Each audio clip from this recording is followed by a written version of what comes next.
Me, 25 male/female, found out 5 nights ago that my girlfriend, 25 female of 6 years, cheated on me with a mutual friend, 25 male, am now waiting for my taxi to take me to the airport for my new life. How do I deal with the closure? Please accept my apologies for the length of this one. I work in politics on the dark smoky room side, and my GF and I haven't seen much of each other in the last 6 months due of a recent promotion that's been a once-in-a-lifetime chance. Let's refer to her as HH, and I had been dating since university, and she was, to put it bluntly, the love of my life. My best buddy is kind, devoted, and passionately loyal. We've done some pretty fantastic things together, and when I look back on my life highlights, our trips and years together will undoubtedly be among them. H and I have been finding it difficult to spend time apart from one another. I work from about 6:30 a.m., 11 p.m., tend to be on the phone at weekends. However, she has been very supportive and has continued to advise me to concentrate on the work for the time being. We both intended to relocate to NYC together after I finished this job. I realize now that it's been a lot tougher for H than she let on, and I've simply missed my companion terribly. I walked down into the bathroom to say good morning to H, and found a large love bite on her neck, which she'd been covering behind thick jumpers. I challenged her about it, since I hadn't been allowed to touch her in weeks after catching scabies in Africa, and I knew it wasn't my fault. This all occurred so rapidly that I scarcely recall what was said. All I remember is the sensation that my gut was suddenly coated with lead. She claimed it was an allergic response, but as I pressed her, it became evident she was concealing something, and it became clear that we both understood what had occurred. She strayed with a common acquaintance she discreetly up with, claims she went to him for relationship guidance and ended up wanting love from him.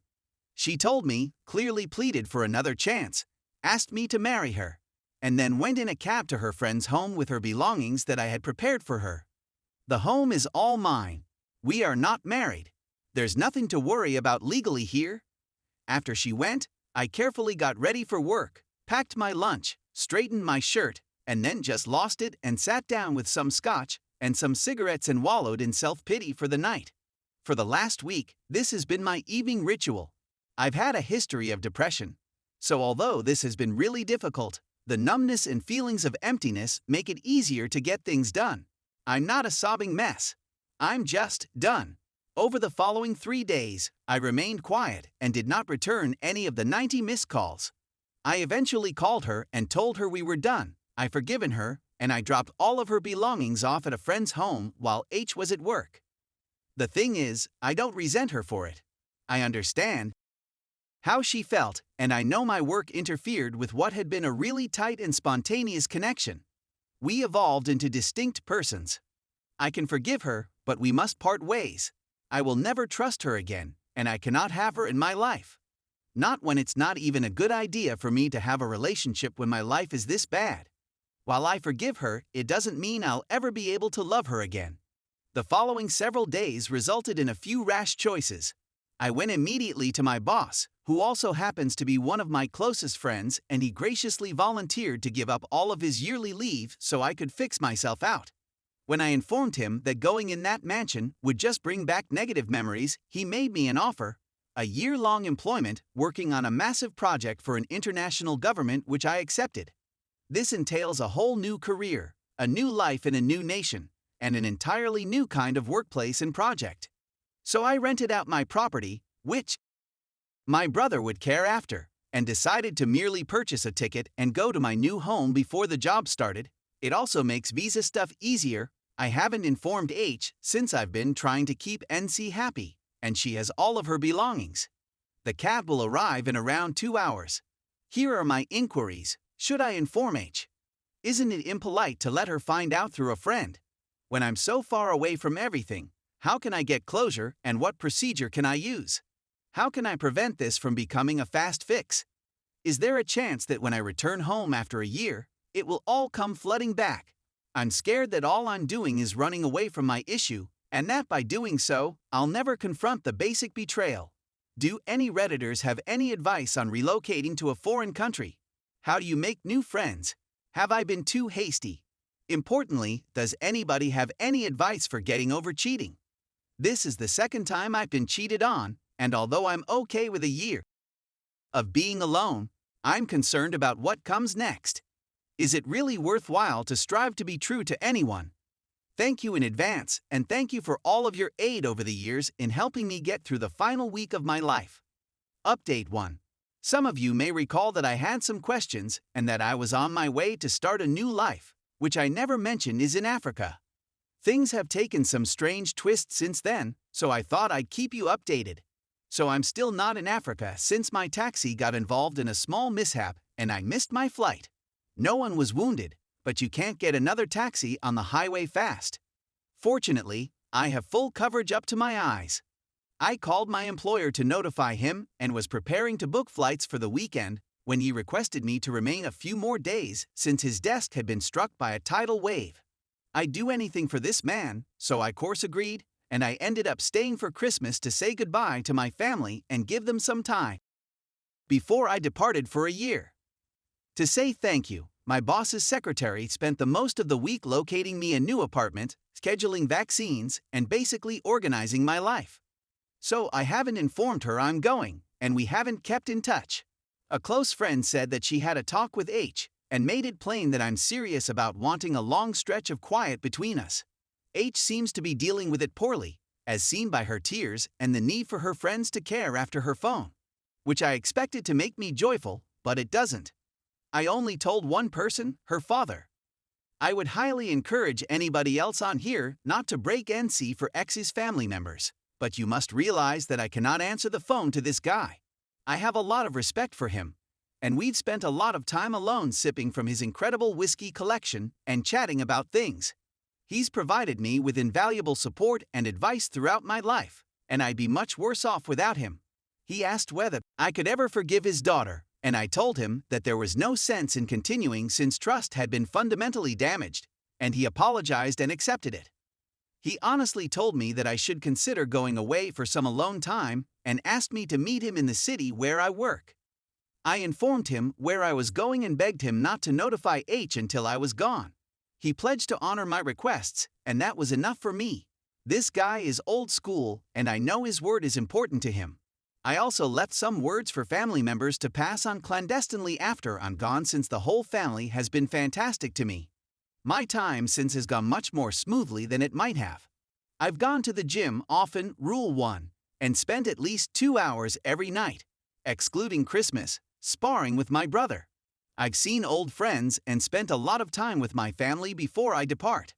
We finished the business that had fallen on my boss's desk, and he took me out for an unbelievable farewell supper with himself and his wife, which was lovely. It was some unlimited meat establishment, which makes me question why everything isn't unlimited meat. My personal disposition has been promising. There was a frightening level of numbness for a few days, but keeping myself occupied really helped me feel normal again. I can't emphasize enough to everyone how vital it is to get up and do something rather than languishing. It alters your whole mentality and makes everything so much simpler. In terms of other plans, I've already signed up for a Muay Thai gym out there and found an old training partner who works in the same city, so we'll meet up. My objective is to approach this like a year in university, working hard but trying to get as much out of the experience as possible. I intend to spend all of the money I had set up for H's birthday celebrations. Thank you to everyone who informed me that there are some individuals you can trust out there, but I suppose I'll have to be single for the time being. I'm thinking about getting some therapy since I know I'll be alone for at least another year, and I don't want mistrust to become my default setting. I went to visit my old psych about my depressive flare-up, and he said I was doing extremely well given the circumstances, so yay! I'm really looking forward to my new life, and I'm feeling a lot better about my ability to utilize it as a fresh start rather than simply running away and suppressing my thoughts. I may send H a letter one day to seek some answers to certain questions, but I'm still hesitant and probably won't do so until I'm certain I'm on the mend. Follow the advice given here, keep yourself active and continue with NC. The next year is all about me, and I'm enthusiastic about what I can create. Thank you everybody and best of luck. Update 2. I'm back in the UK for a few weeks, visiting old friends and family, as well as my former employer. and thought I'd provide an update. As some of you may recall, I ended my relationship with my ex 4 months ago after she cheated on me. This prompted me to take a job offer in Africa, and the rest, as they say, is history. To begin with, Africa is the most magnificent continent on the planet. I'm based in Tanzania, although I've had the good fortune to travel extensively. The new work is fantastic. I'm gaining some insane experience. I got my own driver and secretary. I'm making some very major impacts here, and I believe choosing this position was the finest choice of my life. It will be difficult for me to go at the end of the year. In terms of how I'm coping with the breakup, this has been the right solution. It's difficult to languish for long when you're riding around dirt roads with new pals, drinking beer, and seeing the most breathtaking natural beauty you'll ever see. One of the pleasures of the job is that we collaborate closely with NGOs, who send out a large number of aid workers / volunteers my age who are all wanting to have a good time. I'm still single, and it's been wonderful to relive my youth by going out and being free, as well as having new life experiences. Someone mentioned on another thread that the beginning of any excellent story / adventure needed something like what happened to me to happen, to expose myself and make myself a little bolder than I would have been. H has actually just been the first half of a paragraph of a narrative that has been so pleasant and exhilarating. Here's the breakup porn that I had to keep you all updated on. This demonstrates that no matter how awful things are right now, things can change, and that once you heal, the dynamics of power may fundamentally transform in an instant. With H, I kept NC. Some friends have informed me that once she found out I was leaving, she asked all of my friends if they had my African phone number. She's barred from all email / social media my phone, and has been living with her parents for months now, having opted to spend some time alone. Keep in mind that I haven't seen or talked to her since this all started.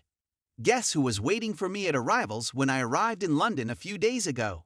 Apart from my mum, of course. HH appears out of nowhere, stares at me, and begins to weep. To be honest, I was dumbfounded. H had seen the flight information I placed on a common friend's wall and ridden a 4-hour train down to London to urge me to take her back.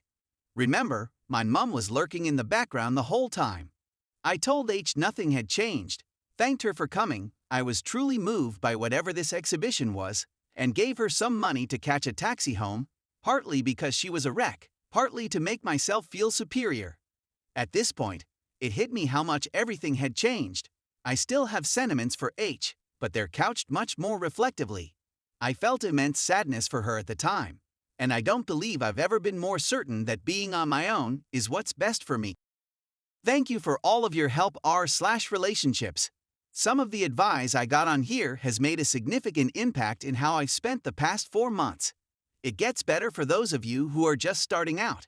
Keep no contact, take care of yourself, go to the gym, and make time to meet new people. I encourage going out on your own because it helps you find out who you are and what you've lost.